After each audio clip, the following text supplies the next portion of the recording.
Okay, morning members, we're back. So just had to clean up some of the prompts that I used from the last class. Show you. Come here, take one. So kind of continuing on from what we did last week, we got up to YulGok. So in this session, I would like to try and cover some YulGok and Jong Gun.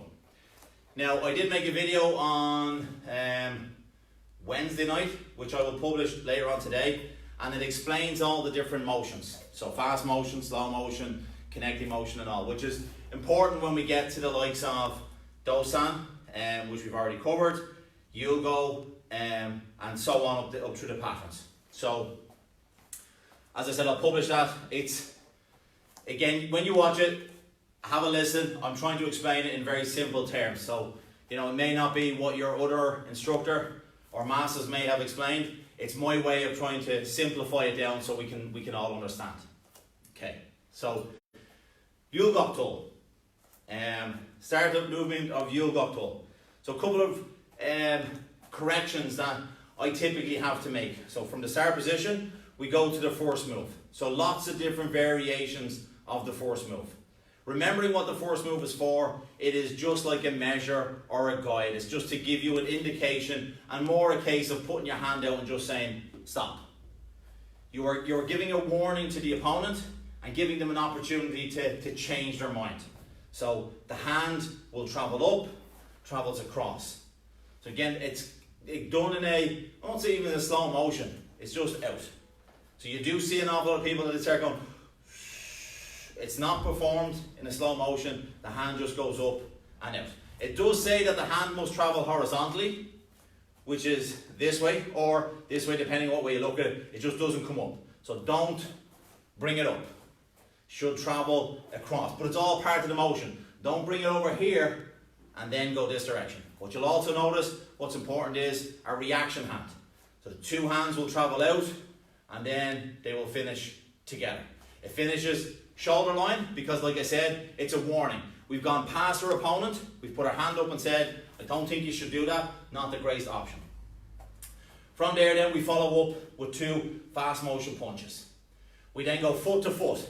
And I think, like I had said in previous videos, when the pattern says foot to foot, please make sure we go foot to foot, not somewhere close. So always get used to, if the feet need to touch, that the second foot, your opposite leg, doesn't move until it makes contact with your first. So if in this case, my left leg will come in, and until it touches my right leg shouldn't move.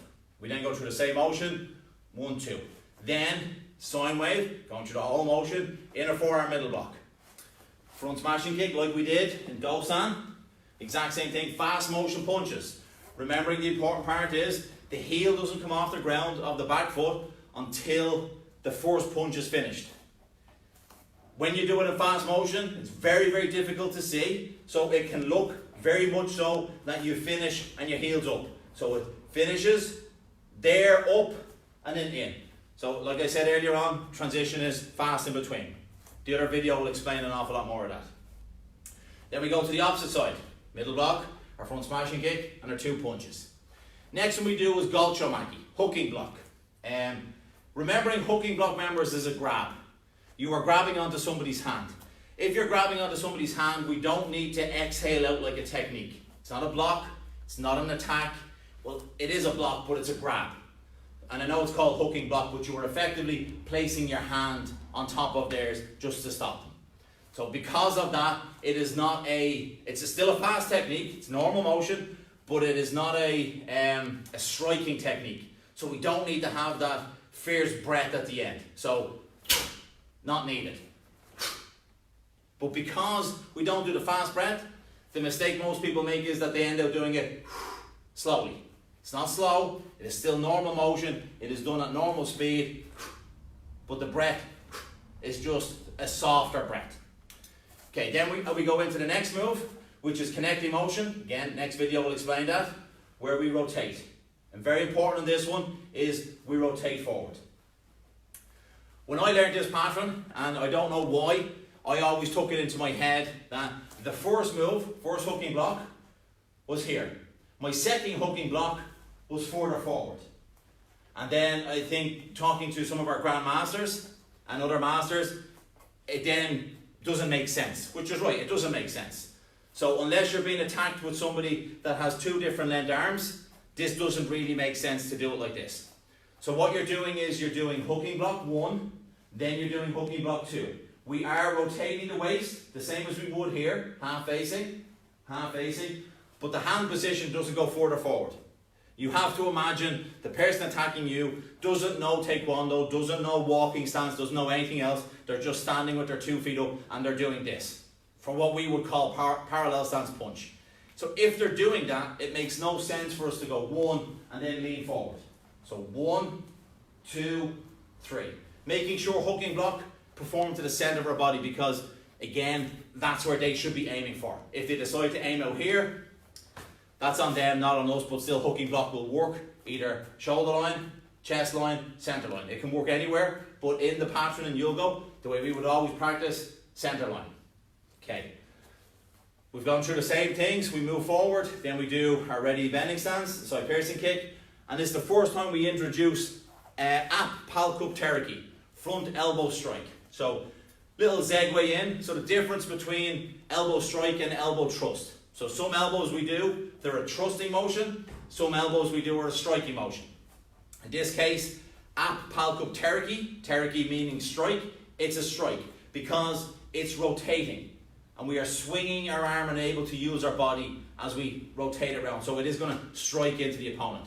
A thrust is if you are driving it in a straight line and it is going not necessarily backward, it can go forward as well, it's not as easy, but it's a straight line. So it's the same difference between when we do fingertip thrust.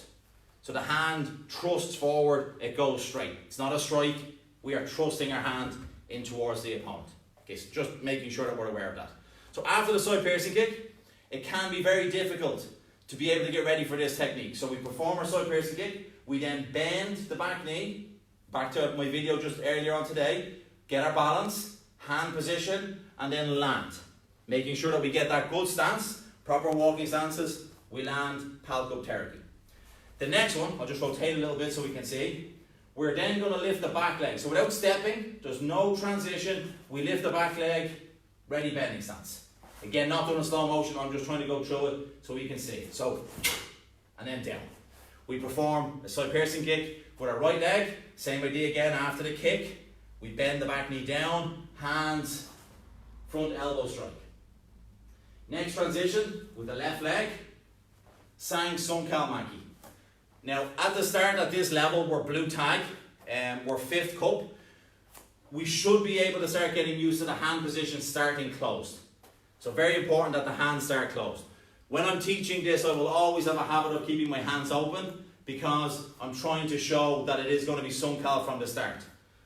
So if you see me doing that, members, and this is not one of those do as I say, not as I do. When I perform the pattern, I will do it closed. When I'm teaching the pattern, I will nearly always do it with my hands open because it shows exactly what the technique is.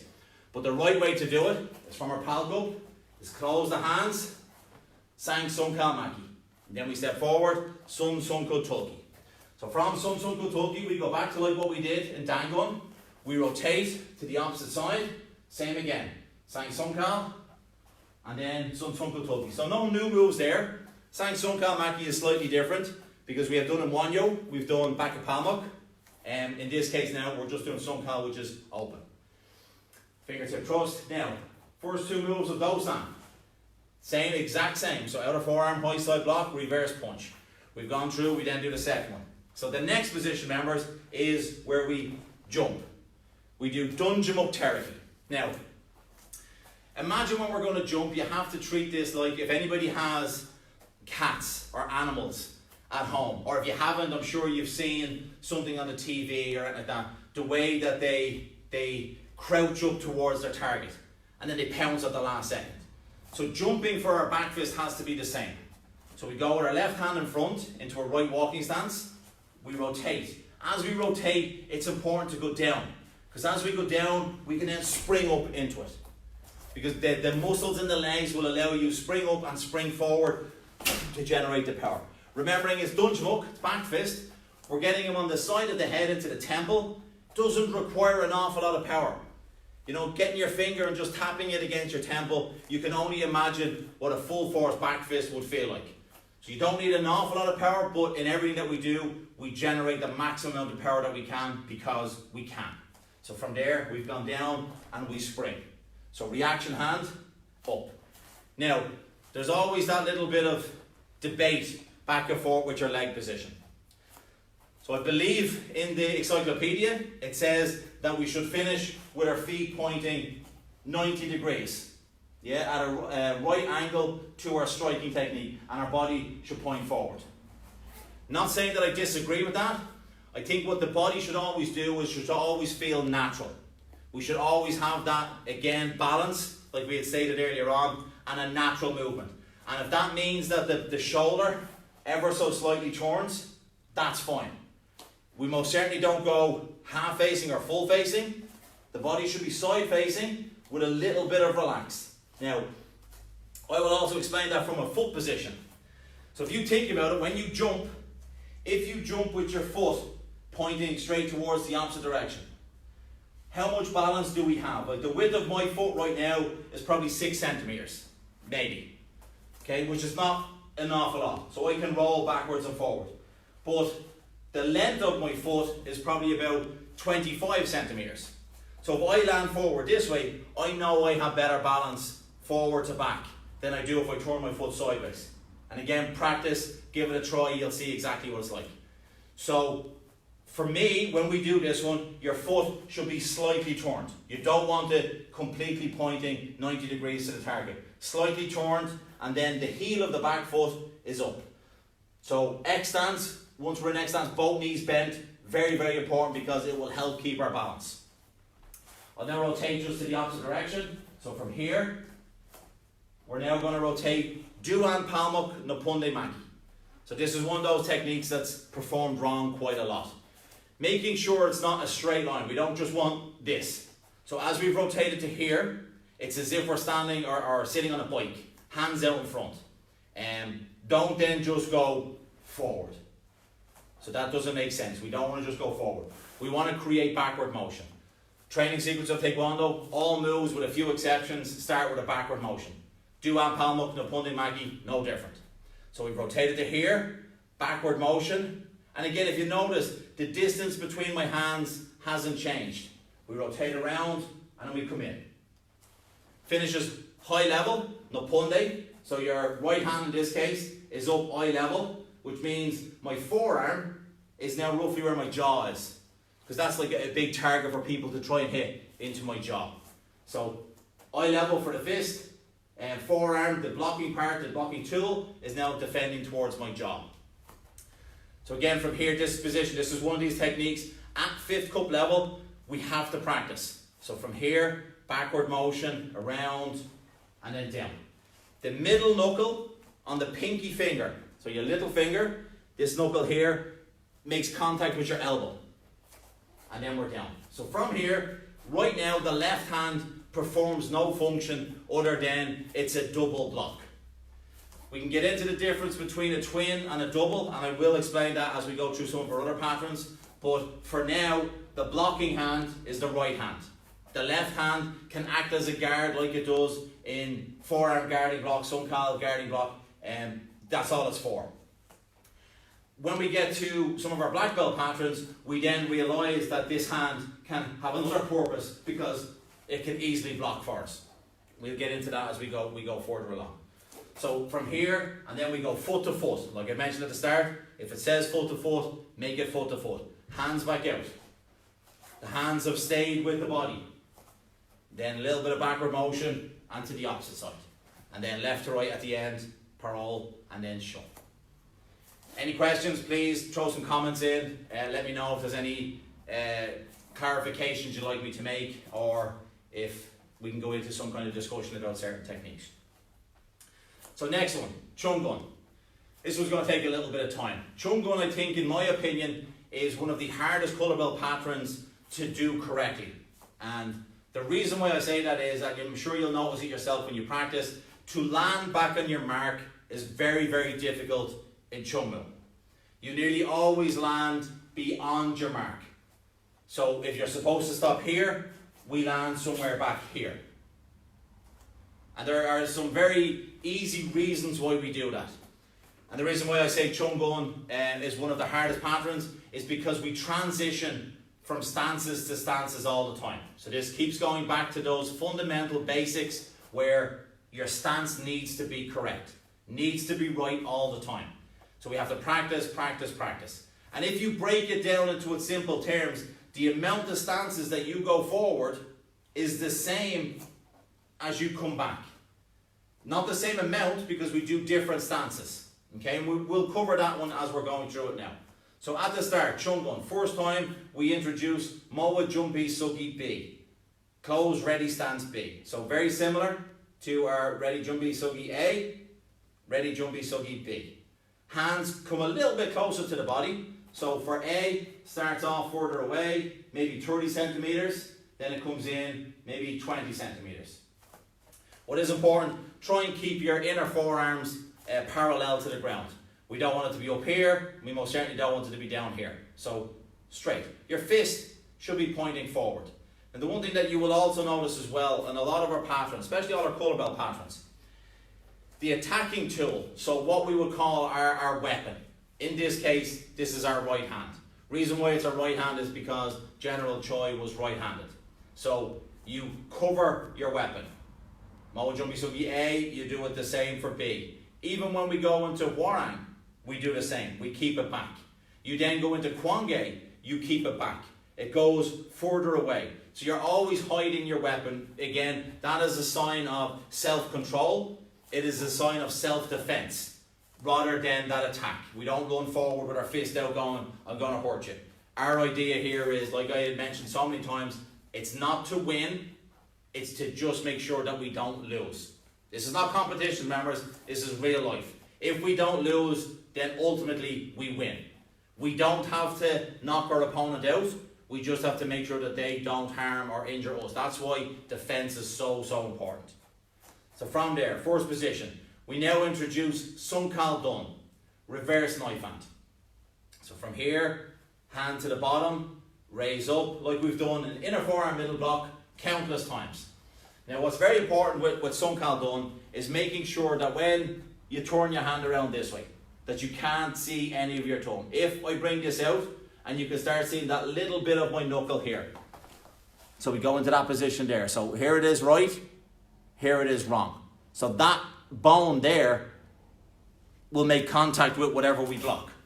So again, if you want to see if you're doing it right, go over to a wall and give it a little tap, and you'll find out very quickly. And I say a tap, I don't mean go and hit it with full force. So go to the wall, give it a little tap, and you'll find out if you're making contact with the bone. If you're not, then you're doing it correct. Now the other part is, from here, there's a gap.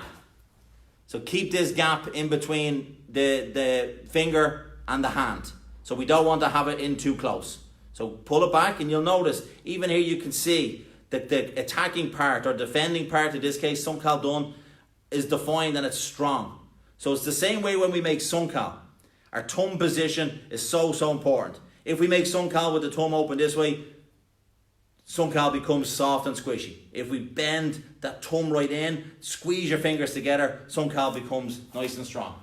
So if you're ever wondering why when it comes to doing power breaking, that some of the more senior members can do it without hurting themselves, is because one, they've developed up their hands and their feet and everything else to be able to do it. And two, and more importantly, is they're doing it right. So at lower grades, people come in, white belts, yellow belts, and they have the physical strength to break boards with a punch. But I would always kind of exercise a lot of caution and say you shouldn't do it, because either A, you haven't developed your knuckles right, and B, more importantly, is if you're not doing the technique correct with the right part of the hand, it can really hurt. So think of punch as a simple example. If your wrist is slightly turned up, what's going to happen is your wrist is going to bend back in the opposite direction, and really, or likewise if it's in the opposite direction down. So it is very important to learn the basics first before we start going breaking boards and hitting things. But it is a good validation of our technique. Anyway, so from there, our next move, we're going to do front smashing kick. So lifting up the leg. This is a low side front smashing kick. It's defined as side front smashing kick because our standing foot is pointing in the opposite direction. A front smashing kick would be I'm pointing forward and I kick to the front. Side, this is my front, that is my side, and then I'm kicking to here. What's important about this front smashing kick, members, is try not transfer your body. It's one of the other reasons why it's a low front smashing kick. So we're in our stance, don't transfer your body weight back and then kick. It should be up, down. The body didn't really move backwards at all, it just lifted up, and then we step in, palm upward block, Sambadak Olyomaki. Sambadak Olyomaki, make sure that we have that round motion, and you notice the reaction hand is finishing at the same time, but it's also doing the same twist, and it turns around. We finish rear foot stance, Dweep Balsugi. We then do the same on the opposite side. So now, here's where the tricky bit starts. It's not hard, just this is where it catches everybody out. So we've gone from Sambadak Olyomaki, then we go knife hand guarding block. We've done this block 1,000 times, so no issue. We're in L stance. We then lift up and we transition into walking stance. So now we have to look down and make sure that my foot has gone longer. So if it was here for L stance, it's now longer and slightly wider for walking stance. Then we go forward again. L stance, transition up, it's gone longer and it's gone wider. Then twin vertical punch, Sanseibo Chirugi. Sanjibo Jibon Chirugi, twin upset punch. Now at this stage you'll notice the furthest that we've gone is 4 walking stances. Okay, so from 4 walking stances, we then turn. Here's the number one area where a lot of people make a mistake. When we do center line turning, so from here, the center line turning means we bring the front leg to the center line of our body. So right now, right in the middle of my body onto the ground is a center line. I will reintroduce my training utensil, aka a brush, to help me demonstrate this so you can actually see it on the ground. Okay. So if I'm here in walking stance, that center line is where the brush is. So I'm going to lift my foot and I'm going to place it on the line where the brush is. Okay, I just want to make sure that we can see. That's fine. I'll go back a little bit more, just to make sure, because this is important. Okay, so we're here. That brush, the handle of the brush is in the center line. So as I rotate center turning, I go 1, and then I go 2. X fist rising block. So what you'll notice is I haven't lost any distance. What people make the mistake in doing is, as they rotate and turn, they go from here and they step back. So they lose half a stance going in the opposite direction straight away. So once we've done our 4 walking stances forward and we've rotated 1, 2, my right leg is on that 4th walking stance, so it hasn't changed. Then we go back fist, release, punch.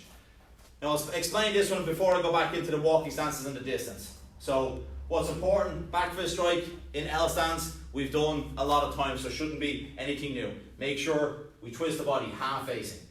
The next technique is tricky. What we're trying to do is somebody has grabbed our hand. We've tried to execute a back fist, we were unlucky, they've grabbed our hand. So we have to now release out of it, and then we have to do a high, fast reverse punch. So a lot of things to be trying to think about at the same time. So break it down into simple steps. So the first thing that you're going to do is you're going to lift up the leg. Now, I'll explain a little bit more about this in 1 second. So while we're learning, lift up the leg. Bring the reaction hand out. I can't move my striking hand because somebody's holding onto it. From there, we then drop down. And what we do is the hand comes down and then slightly turns in. And from there, straight away, as soon as it's released, bend, fast motion, high punch. Reason why it's a high punch is because your opponent is now going to be too close to you to execute a middle punch, because they're going to be coming forward, and the high punch works an awful lot better because the distance from here to here is small, but it's enough then to be able to get it on target. So what I was saying then about the balance, when we do Dungjamuk, very, very similar to our front smashing kick, or side front smashing kick that we did at the start of the pattern, don't transfer your body weight. Don't lift the body back up this way. The whole trick of this one is that you lift your leg and transfer your body weight onto your opponent. Again, do this with somebody. If you have anybody at home to practice, do this with somebody. As soon as you go from there, and then you lift your leg without transferring your body weight, all your body weight comes onto your arm. So whoever is holding on, it becomes very, very, very difficult to be able to grab. I remember doing this with Grandmaster Barrett at one stage, and literally all he did was he just leaned. He lifts up his right leg, puts it against his left leg and leans in, and it makes it impossible to hold on. Now, the trick of doing that is we obviously have to follow it up with something else. But what he was proving was that his body weight alone was enough to be able to make it very hard for me to hold. So why would I make it easy by lifting up and transferring my body weight going, are you okay? That's not the objective. The objective is to get out. So this is where it becomes hard. So we have to do all of this fast. So like I said, break it down, lift, get your hands ready, down, reverse, high punch. As we start getting into it, get used to it, it has to go fast. So from there, we see, so the difference is, as soon as the foot comes off the ground, we must accelerate forward as fast as possible because all our body weight needs to go that way. There's no point in bringing it backwards. Okay, we get that motion, and it's difficult to do, remember, so spend quite a bit of time practicing that one. So that is quite important, as we've gone through. Next one then, we go foot to foot, same on the opposite side. Dungeon release, high punch. So now we're going to come back, and I'm going to start at the other end of the hall and try and work way back, remembering I'm now supposed to be pointing the opposite direction. So I've done my release, I should be on this side, I then come back, right foot to left foot. Then I do a walking stance, do one palm up and a punni maki, same as we just did in YulGok a few moments ago. So I'm in a walking stance, but then I pull back into L stance. So now all I've done is one L stance forward. Okay? Then I perform a side piercing kick with my right leg, landing, walking stance, do one palm up, pulling back, L stance punch. So now all I've done is move two L stances. I know I performed two walking stances, but because I pulled the leg back into an L stance, it's only two L stances. Perform side piercing kick, left leg, L stance, guarding block. Lift up the leg, transition down, palm pressing block. I explained this in the next video about the difference in motions and speed and slow motion. So again, and I explained palm pressing block very clearly in that one, so I won't spend too much time on it this side. But now we'll notice that we're in a low stance. We're in Nachu Suki. So low stance, so longer than a walking stance. Then we perform a reform guarding block.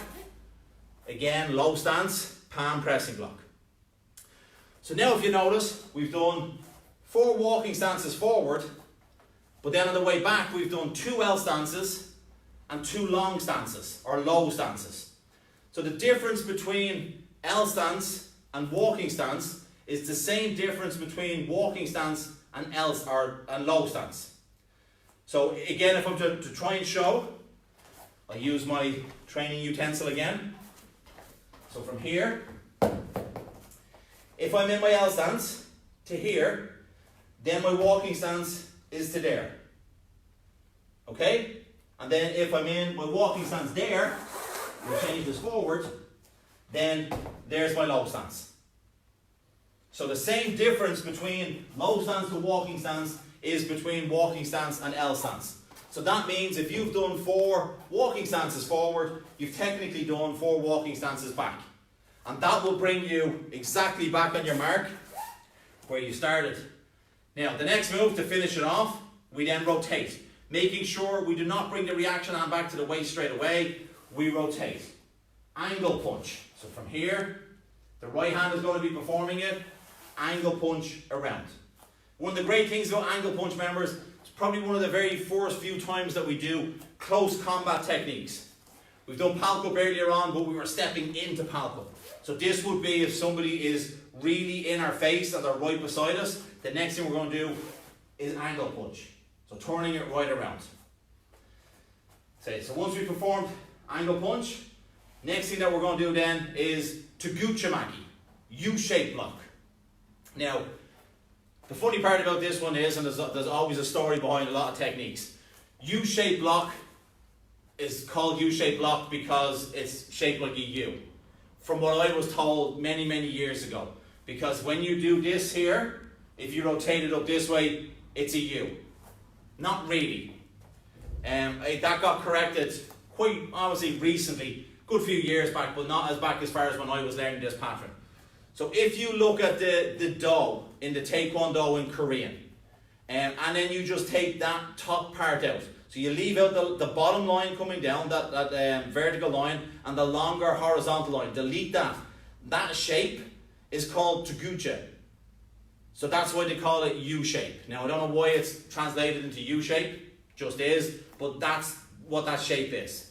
So it's that kind of C shape, and obviously if you flip it on the other side, then it turns out to be the opposite. So that's Taekwon-Do. I was astonished when I learned that because I had never known that before, but a little bit of information for you. When we perform Taekwon-Do Maki, we've gone from our angle punch. Clarification, angle punch finishes chest line. Not over to the shoulder, not into the center. Chest line. We rotate. As we rotate, members, we will lift up. So pivoting on the balls of our feet, and then we go, sorry, I'm doing this wrong. Pivot and then hands into the open position. I was always explaining this, imagine you're reading a book. I know nowadays we all have e-readers and all sorts of other electronic gadgets to read books, but imagine you had an old-fashioned book.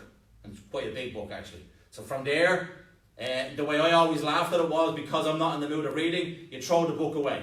That helps you get your backward motion, and then you drive forward. When we're performing this, the lower hand is just slightly below your belt. The higher hand is in line with your forehead. There's no point in having it over your head, and there's no point in having this one up too high. Because if we're being attacked by a stick or for whatever reason, it can hit us. Now, to clarify a lot on this one, remember, if we're being attacked by a stick, nobody is attacking you with it's not a training utensil anymore now, this is an attacking tool. Nobody is attacking you like this. This doesn't make sense. What it is I'm standing here with the pole and I'm ready to do something with it. So as we step in to do the block in the pattern, we are stopping the person from being able to use the pole to hit us. We are stopping it. And then, for whatever mad reason, somebody on the opposite side has the same idea and we're stopping both of them. We're not blocking it, we are stopping them. That's why we go into fixed stance, because we want it to be longer. So as we're going longer, we're lunging in one side to the other side. So it's very, very important. At the end of the pattern, we come back in, left to right, and Moa Jumbi Sugi B, and relax. Okay, so I think I've got through all the different components in Jong Gun that I wanted to cover. So like I said, the important thing in Jong Gun, where a lot of people make those mistakes, is they land wrong. And a telltale sign of that is when you go from a long L stance to a long walking stance, there's very little difference. There should be the same distance between your L stance and walking stance to your walking stance and fixed stance. That will mean you will land back on your mark every time. So give that one a go, members, practice it. So before we finish up, the last one I want to do is getting ready for Taege. So we will do Taege during the week and we will present it up for other people. One of the hardest moves to perform, but it's a great motion that really, really emphasizes the waist twist, is San Maki. W-shaped block. Now, unlike U-shaped block, this is called W-shaped block because it's shaped like a W. So when we do it, don't have the hands in, don't have the hands too far out. So it's like the WWE W, yeah? So keeping the hands out. It's not like the Walt Disney W where we're showing off our muscles, keeping the hands and the wrists out.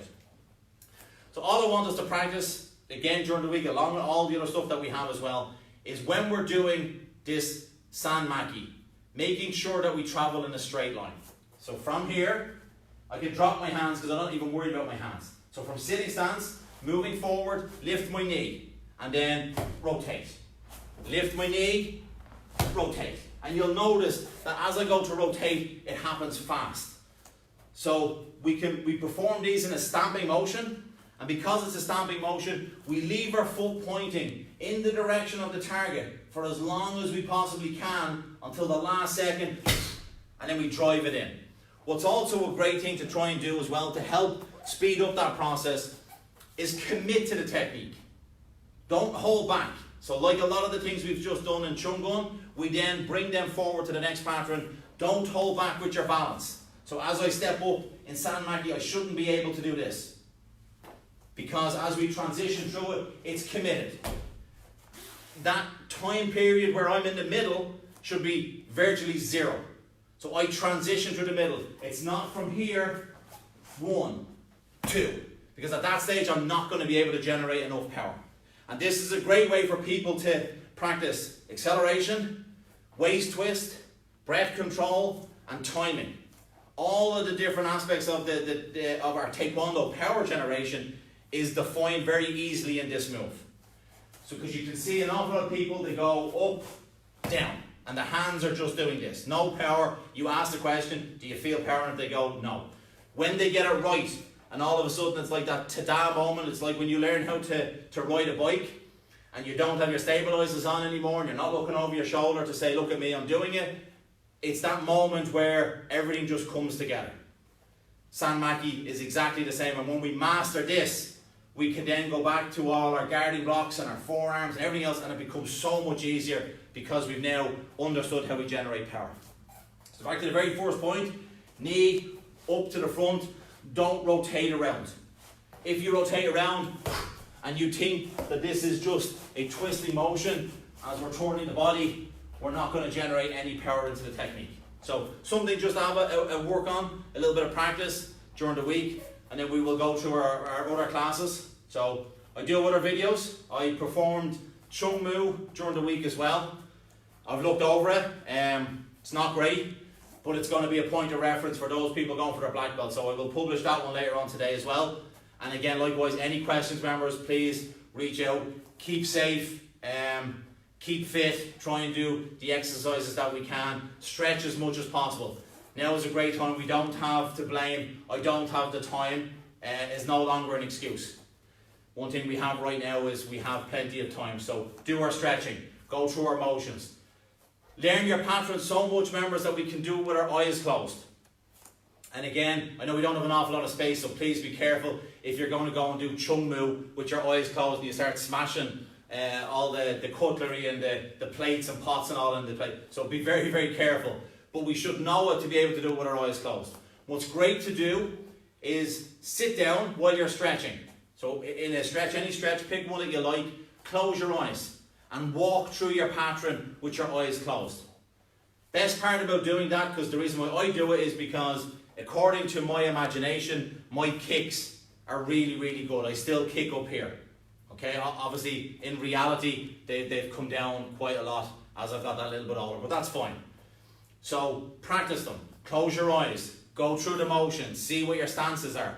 Specifically for Chung Gun that we just talked about, you will be able to see those differences in your stances because you'll notice it. You'll be listening to my voice in the back of your head going, remember L stance. Walking stance must be longer and wider. Low stance must be longer and wider than walking stance. Then you'll start seeing where you're making mistakes. If you have space in your house or in your back garden, get somebody to record it. Going through your pattern. Watch it back.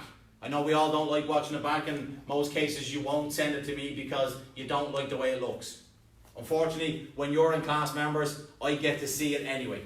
So what you might think is not great could be very, very good for me. So please don't judge your own self. If you don't want to publish it on a public forum, just send it to me in a private message. Send it any methods that you want. Email, text message, WhatsApp, whatever. I will review it and I will go through. Likewise, if you want me to make any other different videos, if you want specific topics covered, please let me know. I don't have to come here to the dojang to do those videos. I can do them from my back garden if it's a quick 2 or 3 minute one. These ones I'm trying to do every Saturday to make sure that we're engaging the wider audience. We have a YouTube channel, members, which is important because not everybody uses Facebook. So please, if you know other members, you have their phone numbers, you have anything, please share the link to our YouTube channel so they can keep track of this. If you do have contact details, the form that we had sent out, I think on Facebook a couple of weeks back, about getting contact information. Get them to fill that out so then I will have their data. So then I can send out links to all our videos via email or text message to all our members. I do understand Facebook is not used by everybody. It's a great tool for this and I really, really like it. We also use Zoom, members. And I think with the extension of our lockdown, we're going to have to start using Zoom a bit more to get some engagement with the other members. So hope you enjoyed the class this morning. Please stay safe, and I will see you all really soon. Cheerio. Kumye. Taekwon. Thank you, members. Have a great day and happy Easter.